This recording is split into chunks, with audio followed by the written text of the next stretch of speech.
안녕하세요. 뉴스반장입니다.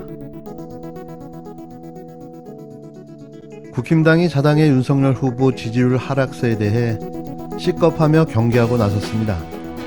사실 각종 여론조사 지표에서 줄곧 1위를 유지해온 윤석열 후보의 1등 비결이 밝혀진 셈인데요. 여태 국민들을 눈 가리고 아웅하는 방식으로 속여왔던 겁니다. 주로 보수 지지층이 적극 참여하는 여론조사 방식으로 지지율을 조사해 발표하다 보니 당연히 매번 윤 후보가 지지율 1위를 차지하고 있었던 건데요. 이 관행적 꼼수를 뒤집어 엎은 게 바로 TBS 라디오 김어준의 뉴스공장의 김어준 총수였습니다. 이번에 TBS 한사연이 다른 어떤 여론조사기관도 하지 않는 실험적인 시도를 한번 해봤습니다. 대모험이었습니다. 대모험이었습니다. 예.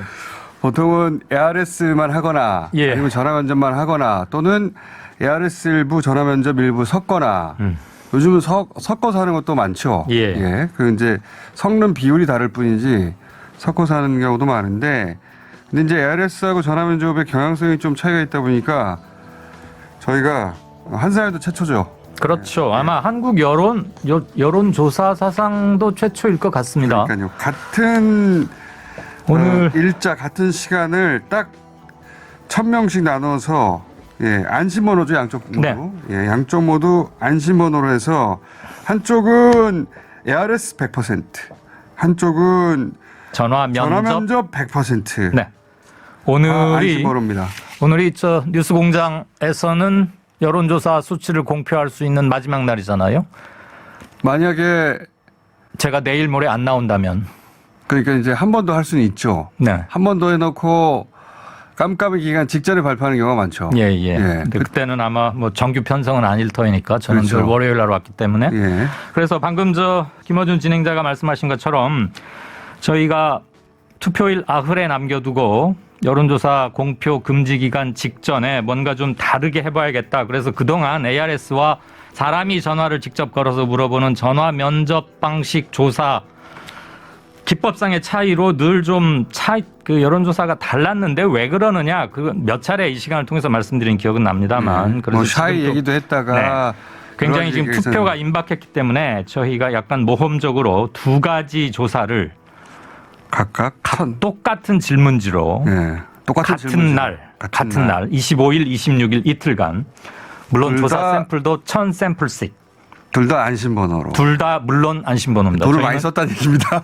저희는 계속 안심번호만 하고 정말 이번 주에 돈 많이 썼습니다. 돈을 많이 썼다는 그래서 조사를 했습니다. 우선 개요를 말씀드리겠습니다. 평소보다 개요가 2개니까 좀 길어지겠네요. 지난달 28일 TBS가 한국사회 여론연구소 KSY에 의뢰해 지난 25일부터 이틀간 전국 만 18세 이상 성인 남녀 5,000명을 대상으로 차기 대선 후보 지지율을 두 가지 방식인 ARS와 전화면접 방식으로 조사한 결과를 발표했습니다. 그런데 이 두 가지 조사 결과가 전혀 다른 결과로 나온 건데요.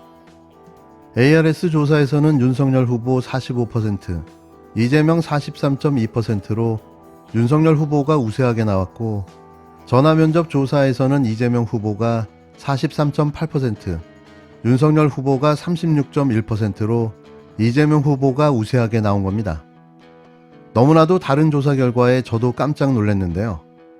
조사 방식에 따라 정치 성향의 참여도가 발생하며 이런 결과가 조사에 적극 반영되고 있었던 겁니다. 저희가 뒤지고 있었던 게 아니었던 거죠. 이에 대해 권영세 국힘당 선거대책본부장은 1일 전날 한 여론조사 업체가 ARS 방식과 전화면접의 두 가지 방식으로 상반된 결과에 여론조사를 공개한 것을 두고 참으로 황당한 행태, 희한한 여론조사라며 불만을 나타냈습니다. 그는 그동안 쭉 해왔던 ARS 조사에서 우리 후보가 앞서는 것으로 나타났는데 그러자 한 번도 하지 않았던 면접 조사를 같은 기간에 실시해서 이재명 후보가 앞선다고 발표했다며 추세가 중요한 여론조사에서 갑자기 기존 조사 방식이 아닌 다른 방식으로 조사를 진행하는 것은 이해할 수 없는 일이라고 궁시렁댔습니다. 또 민주당 청와대 행정관 출신으로 여론조사기관 대표를 맡고 있는 인사가 윤석열 후보를 노골적으로 비난하고 청년들에게 이재명을 지지하라는 반말, 꼰대글을 SNS에 올린 일도 있었다.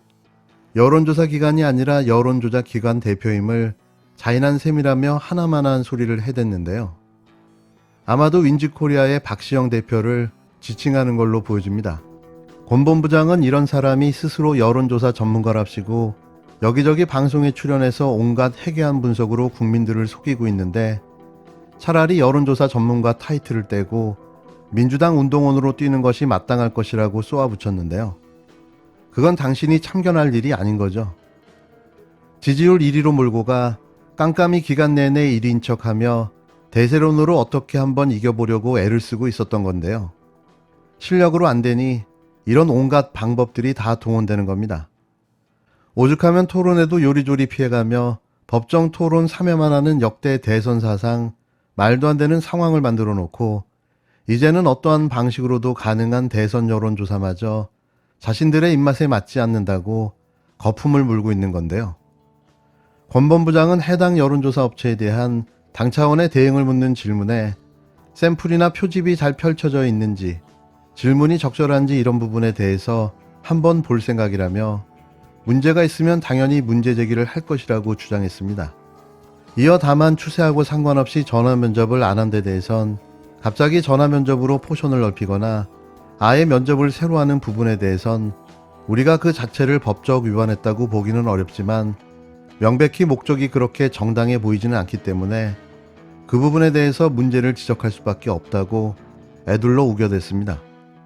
사실 지금 발표되는 대선 여론조사도 응답률이 10% 미만의 조사가 허다한데요. 1000명을 대상으로 100명도 응답을 안 했다면 이게 정상적인 여론조사일까요? 이런 벽 떨어지는 이런 후진 인격의 소유자가 어떻게 대통령이 될 수 있습니까? 이 정도면 거의 인신공격 수준입니다. 이재명 후보만 깎아내리면 국민들이 자신을 지지할 거라고 생각하시는 겁니까? 자신을 검찰총장에 임명해준 문재인 대통령을 욕하면 국민들이 따라올 거라고 생각하고 계십니까? 착각입니다. 도대체 윤석열 후보가 구상하는 대한민국의 미래상이 무엇입니까? 어떤 국민도 이 질문에 답하기 어려울 것입니다. 아마 본인도 답하기 어려울 것입니다. 그 정도로 이 선거기간 내내 윤석열 후보는 네거티브전에 몰입하고 있습니다. 제가 지금까지 봤던 대통령 선거에 출마한 후보 중에 가장 네거티브만 하는 후보로 기억합니다. 자기 상점에 물건을 팔 생각은 않고 옆집 상점에 침만 뱉고 다니는 이런 후보를 과연 어느 국민이 좋아하겠습니까? 중도층이 다 떠나가는 것이 보이지 않습니까? 제발 자기 상점의 물건 좀 홍보해 주십시오. 오만하고 난폭한 윤석열 후보를 심판해야 한다는 목소리가 커지고 있습니다. 윤 후보는 지금부터라도 정제된 언어를 통해서 자신의 국가 비전을 제시해야 합니다.